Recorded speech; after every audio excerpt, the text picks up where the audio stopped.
All right. Hello, this is Missionary Mitchell, and I am making a new video today to answer a question.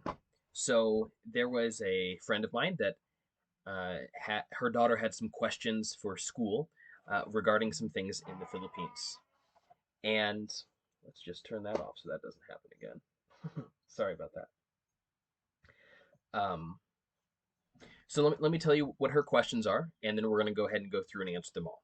So the first question is, what is it like inside House on Sticks? So I'm gonna talk about this in just a minute, but we have traditional houses here, and we have more modernized houses here. So I'm gonna let you know what the house on stilts looks like, the more traditional houses. The other question we have is, what happens when you get too much rain? So we get rain a lot, right? We have typhoons and we get floods and all of this. So I was actually able to go and help a neighboring community that got slammed by a typhoon, and it destroyed the area. And so I'm going to show you some footage from that to give you an idea of what happens when there's really just too much rain. Are the dances fun? We have traditional tribal dances here. And then what are kind of a two-part question? What are the traditional dances like? Um, so I'm gonna try to give you some answers about that one. I've been waiting for an opportunity to go to one of the times when they do the dancing, but they've not done many since I've been back because of COVID and whatnot. So I'm gonna just show some pictures and tell you what's going on about that. And then the last question is, have you been to a fiesta? So we're going to get into that as well. So 5 questions. I'm going to go through one by one and answer them. So here we go. Okay, so um, this is the really traditional house. Let me step back and then I'll turn the camera so you can see. This is what the traditional house really looks like here. So it's built up on stilts, right? So this is one of the last true traditional houses here. It's built up on stilts so that underneath can be pig feed and things like that. And the roof is a straw style roof. And then the house itself, it's a 1 bedroom square style. This one has front and back door, and then they have their shelf up here. This is where they would do like food preparation type thing. So this is how it is. So let me go inside and show you what it is.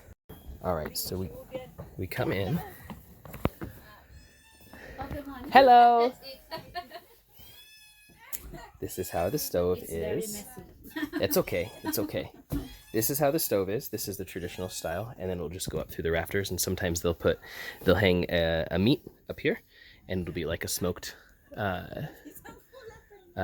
meat, like that one. You can see the ash on it because of how long they've been using this one. And then it's just one big room. So lately they put the tarp underneath just to really prevent the leaking. So yeah, this is the traditional house here. Okay, now I'm going to show you another house. This was like the one we just showed you. This is still considered a traditional house, but it's a more modern traditional house. So they've replaced a few things, and then they've expanded this one from what originally was. So just want to show you the difference in how that is. Okay, so it's still on stilts, again, so that, as you see, the firewood can be underneath. Pig feeds, chicken feeds can stay underneath and stay dry. And so when we go up, instead of having the plank wood sides and the grass roof, it has a corrugated steel, or they call it here GI, walls and roof. So originally it stopped right by where the door is, but then they made an extension to the other side, and then they enclosed the whole thing. So this is how it is here, and I'll take you inside so you can see that too. Okay, so when we come in, this was the original wall, and so then they made extension going to the other side. So originally this was all the one house, and so we still have that we cook fire here. My brother-in-law just built this one recently to have more enclosed, but before it was just like the other one.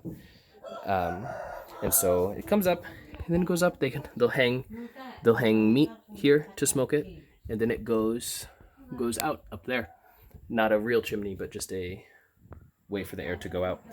So this, again, like I said, traditional but modernized. So they've added the tile here. In the other house, there's no sink, and so they've made a sink in this one. And again, where this was the original boundary of it, but they've made the extension to have the sink, and then they made the ceiling so that they can store things up there, whether rice or whatever else. Uh, and so this is the main living area, and then the other side becomes the bedroom area. So that's what the traditional houses here are like.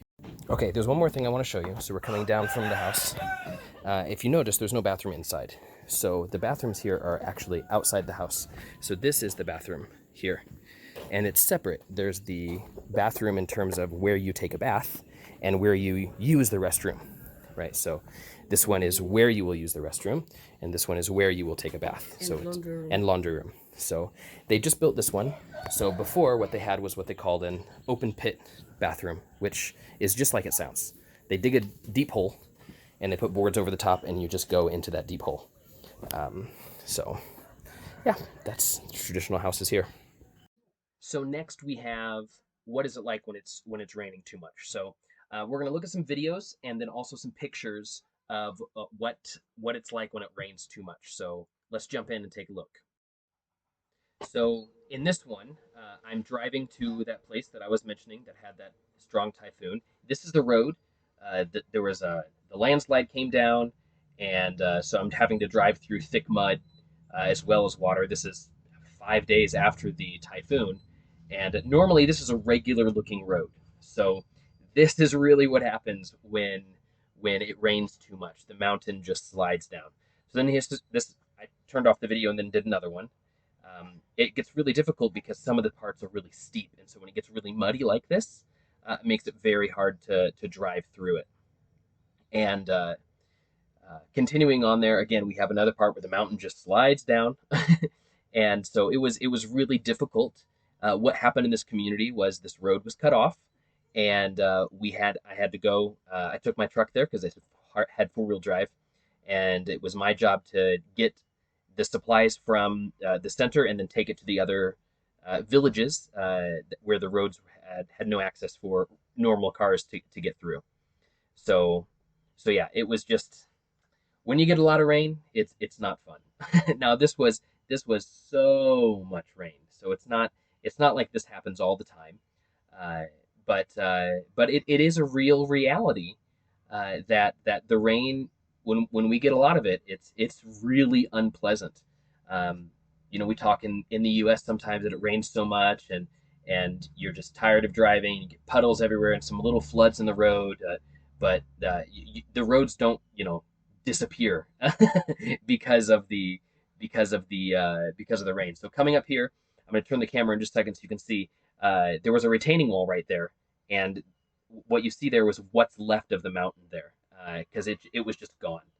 So, all right. So in just a second, we're gonna get some images of some photos of what was it like in this village, in this part of the town, where this rain came down so dramatically.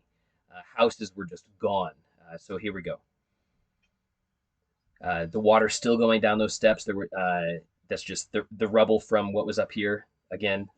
Uh, it was so devastating.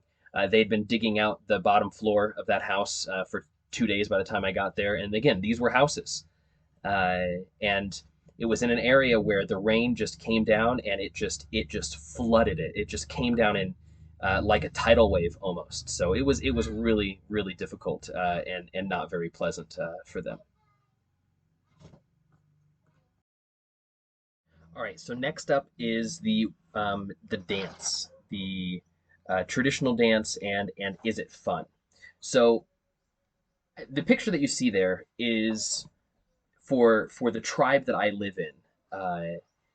Their traditional dances here are always connected with their worship, uh, and so they sacrifice pigs or other animals, usually pigs, and They dance this very specific dance, and the purpose of it, if you see this man here, he has two blankets over his shoulders, and for their dance, they believe that he is dancing in the place.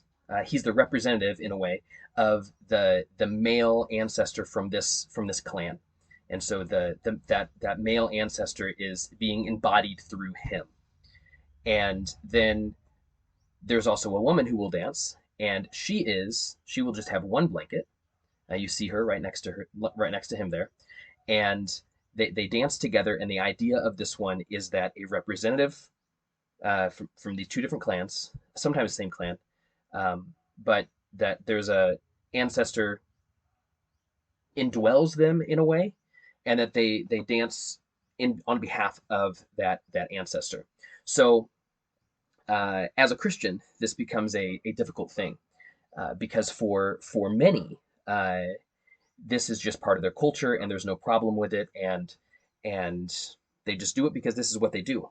Uh, and part of it is they enjoy this dance. It's very fun for them. So actually, after the ritual part is done, after the religious aspect of it is done, then the others will come and do the dance as well, because they find it fun to do the dance. This is why the Christians have not been able to stop this type of a ritual, even amongst those who call themselves Christians, because they enjoy this dance. Now, in other tribes, they have dances for other things. They have dances for weddings. They have dances for burials. They have all these other dances. This tribe, their dances are primarily just religiously motivated. Now, they wouldn't really call it that way, but because it has to do with this ritual, we're going to call it a religious style of dance. So that's what it looks like. Let me play some music for you, so you know what they're dancing to. So this is what it's like.